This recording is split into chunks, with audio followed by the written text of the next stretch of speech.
So let's start again. Hi, everybody. This is Jamie from Soul Script Coaching. I'm here with a couple of you and very excited to have you. We had a little snafu because Zoom and Facebook is not playing nicely together. So I am just doing it here. And actually, I kind of like this because now I can see you guys. But yeah, so I wanted to talk today a little bit about.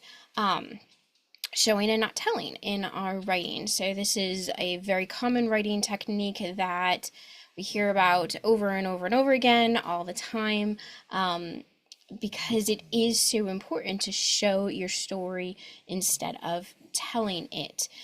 However, it can be taken to the extreme. A lot of times, some people will go to the point where they say, no, you can never tell. You can never tell. It's always got to be show. And that's not true either. There are points in your story where telling is okay, and is necessary for the pace of the story. But whenever you can, showing your story is just going to help it make it a lot more engaging and interactive, allowing your reader to see in their mind what you have put on that paper. So there's a lot of ways to really go about showing, not telling, and I wanted to go over one in particular today, and that is the what I call the zoom out, zoom in method. I actually do it backwards. So the zoom out, zoom in method. So if we think about old school cameras, they used to have those little adjustments where you could zoom in and you could zoom out. Now we just do it with our fingers and we just kind of open and close. And so with the zoom out, zoom in method, the idea is when you are, for example, canvassing the environment and the setting of your story, wherever you're at, or looking at a person, instead of trying to either just do a very generalized description, or instead of trying to describe everything, a cool method of doing it is to do an overview and then zoom in to a little detail. Okay, so we're going to look at a couple examples of this. Actually, we're going to kind of do them together. So I am going to share my screen. Give me a thumbs up if you're with me and if it sounds all right. Okay, so we're just going to share my screen here. All right, still with me? Beautiful. Okay. All right, so here is one just very basic description of something to start with, right? We walked into the forbidden woods arm in arm, our breath held prisoner in our lungs, okay? So describing a wood or a forest is very basic, right? You got trees, you got leaves, you got dirt, you got sticks, but you don't want to just stick with those basics. You want to have your character look around them, see what is there.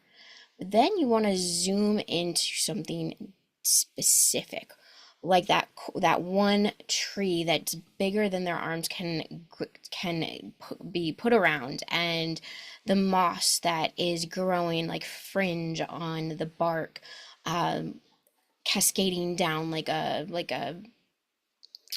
tresses of a woman's hair, down to the mushrooms that line up. Are those mushrooms fungus? I think it's fungus. So it's intermingled with fungus, like little barrettes in the tree's hair or something like that. I'm totally pulling this out of my head. But you see how we talk about the big, and then we go into something very specific. So we walked into the forbidden woods arm in arm, our breath held prisoner in our lungs. And if you guys have anything to add to in the chat, definitely, if you have a suggestion, give me a line to put in there.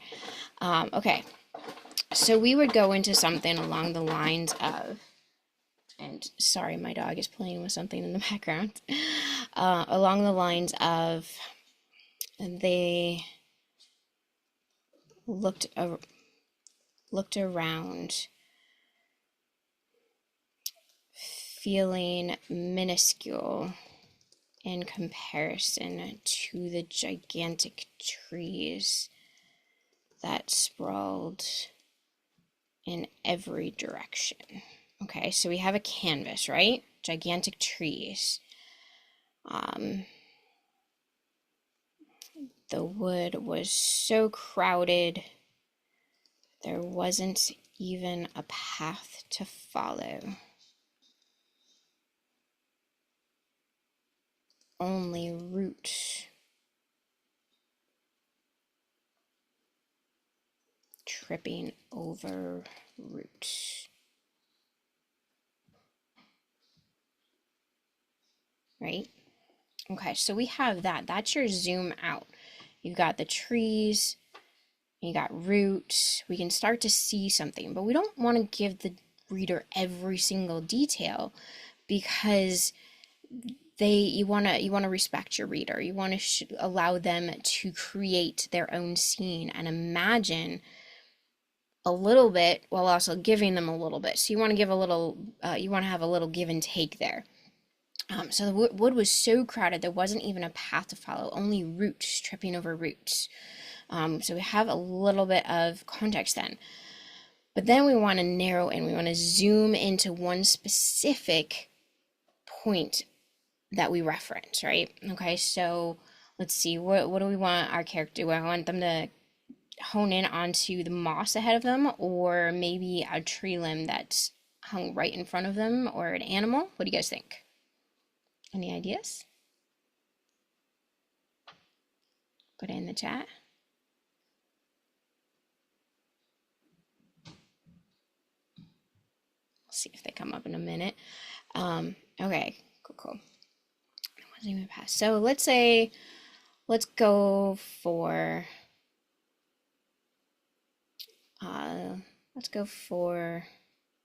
the moss, right? Okay, so let's pull a character.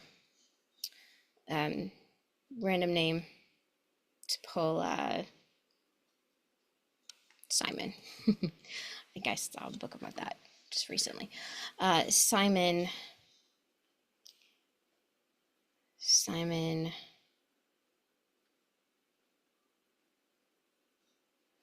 2 tripped over the roots and landed with his face in the moss that climbed the bark of a large oak that loomed overhead.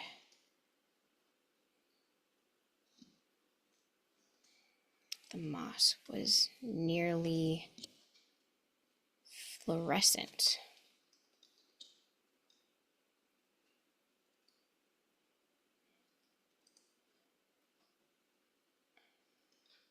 And was dappled with pieces of fungi that built a stairway up to the lowest limb, as though inviting every elf, fairy, and sprite to come on up. Okay, so I guess we're getting into a little fantasy world here. So now we have that single point of view, right? You see how we have the zoom out, and then we have the zoom in with the fluorescent green moss, and it's nearly fluorescent green. Was dappled with pieces of fungi, right? Okay, does it kind of make sense? So that's that zoom out, do that overview canvas, and then zoom into one piece, right? If you were in a classroom, you might scan how there were desks everywhere, but then focus in, zoom in onto the one desk that had somebody's name etched in as if they had spent months just carving their name into the I don't even know what you would call that. It's not plastic, it's not metal, it's not wood, whatever it is that a desk is made of. The top of a classroom desk would be made of. So you would zoom into that one little detail, right? Or you would talk about the bright, colorful posters, and your eyes would alight on this one that said such and such, right? So you zoom out and zoom in. And so you're creating this environment. You're using words that give an eerie feel too, give that mood. So in a classroom, if you were looking at posters, you would be using bright, cheery. So you're showing the mood of the environment. Where here we're using words like prisoner, um, feeling minuscule, sprawled, as kind of chaotic, right? um, Loomed, kind of ominous, right? So you use those words again to, with your description, to create that feeling and to show that feeling. We're going to do one more example here. All right, so just a quick one here. So this is from a piece I found. A knock was this was just like a handwritten, jotted thing. A knock was heard at the door. "Mr. Anders, what are you doing here?" Damon asked a man who was holding a piece of paper in his hand. He was a short, stocky man with dark hair and glasses. "We need to talk." Mr. Anders held up the paper as a photograph. "This is my wife." He choked on the words. "I think she's been murdered." Okay, so here we have a little bit of description here, but not a lot of emotion, not a lot to look at or see or envision. And so this whole piece, other than the choking on the words, we're not really sure what is the mood, what is the environment, what is going on. We're only told the very basics. So this would be like a first draft where you're just getting the story out and that's it. You're not worrying about fancying it up, getting really pretty in detail. Some people like to write the barest minimum in the first part and then add in details after, and kind of expand on it. So first off, we're going to start here. A knock was heard at the door. Just, this isn't actually what we're talking about today, but it is a passive sentence, so we want to make sure that that is active. There are times and places where passive sentences work, but there is no active subject here, right? A knock isn't the subject, was heard. All right, somebody has to hear that knock. So we want to make that an active sentence. So we would change that to something like, you could say Damon heard a knock at the door, or you could make it a little bit less telly. And yeah, making up that word telly. And instead try something like,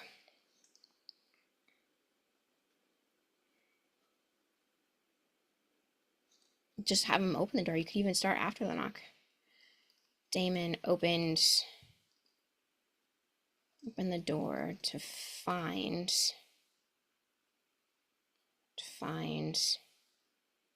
his neighbor standing there. Right. So Mr. Anders, what are you doing here? Damon asked a man who was holding a piece of paper in his hands. Okay. He was short, stocky man. I find this a lot. People want to describe a person right away. And often I'll often actually see dark hair and glasses, wearing a black and white suit. I often see people who want to always tell exactly what people are wearing. And there is merit to that depending on your intention and the genre and your style of writing. But you want to make sure that it means something. You don't want to just introduce a character, tell us what he's wearing, and that's it. There's gotta be meaning behind it, right? So we're not going to edit all of this. We're just going to look at the description and to show this man instead of telling us what he looks like, right?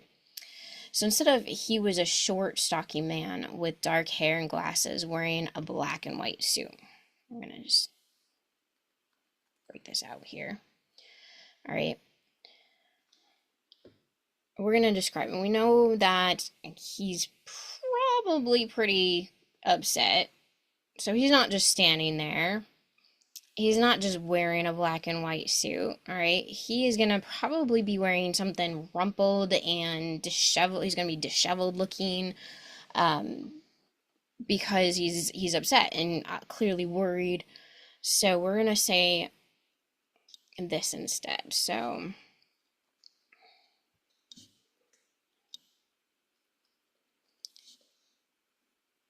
his eyes drooped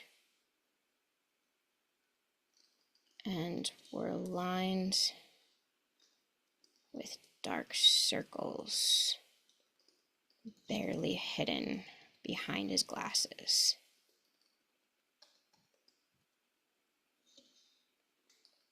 His typical black and white suit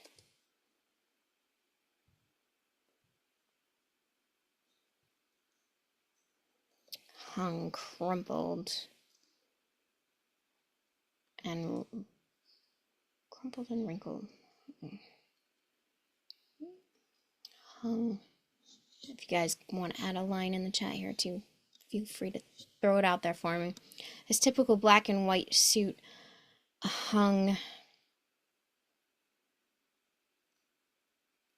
without okay, let's do this. His black and white suit hung without its typical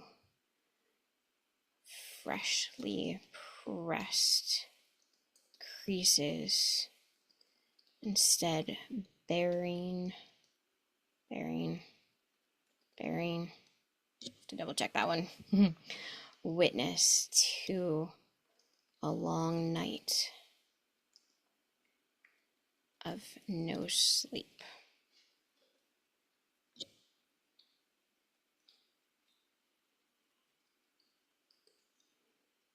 Right, so now we got a little bit of that frumpiness going without actually telling. We're describing, we're showing. Instead of saying he wore glasses, we're giving something more to envision. And these are the details where you're zooming in, right? So we want to start with a zoom out, right? Or we could end with, let's start with one. All right, so instead of that, he stood with his shoulders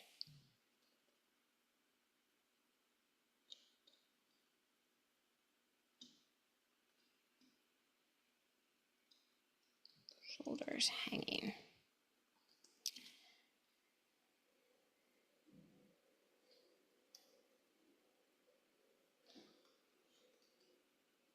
Damon could practically see the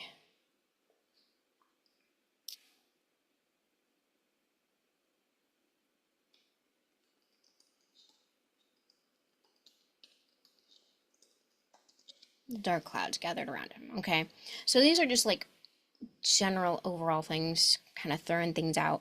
But this gives us a more overview of zoom out, and then we zoom into the eyes and the suit with its typical fresh press, hung without its typical fresh press creases, instead bearing witness to a long night of no sleep. So that's where we're cueing into that zoom in, and now we can see this detail. We can start to take those little details and picture more. And then we don't have to get into every little piece. We don't need to know exactly what color his hair is. We don't need to know exactly how tall he is or anything like that, unless you wanted to add those pieces. You could put the short-statured man stood defeated. Defeated would be a little bit more telling, but you could still use it because, again, telling isn't bad. It's okay within pieces. Stood defeated. Then we would take that out. Stood defeated. His shoulders hanging.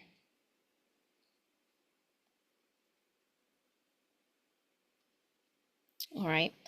So yeah, so that is just a couple quick examples where you can see we zoom out and then we zoom into little details, the eyes, the black and white suit, um, little pieces like that that really bring your piece to life, right? So yeah, so when you're writing, make sure you're keeping those thoughts in mind that there are options that you can do beyond just telling, or instead of just describing everything, really think about that overall and then that one detail that you want to really zoom into, and that's where you want to focus. So I hope that was helpful and a helpful little tip for your writing as you're working this week, because new year, we're getting going. And yeah, if you have any questions, please put them in the chat and tell me how your writing is going. And I hope you guys all have a happy Friday and a great weekend. Okay, and don't forget, next week on Wednesday and Saturday, I am doing the vision boarding for 2025 using Canva. It'll be a lot of fun, so I hope you join me, and I'll see you guys then. All right, see you next week, and have a good one.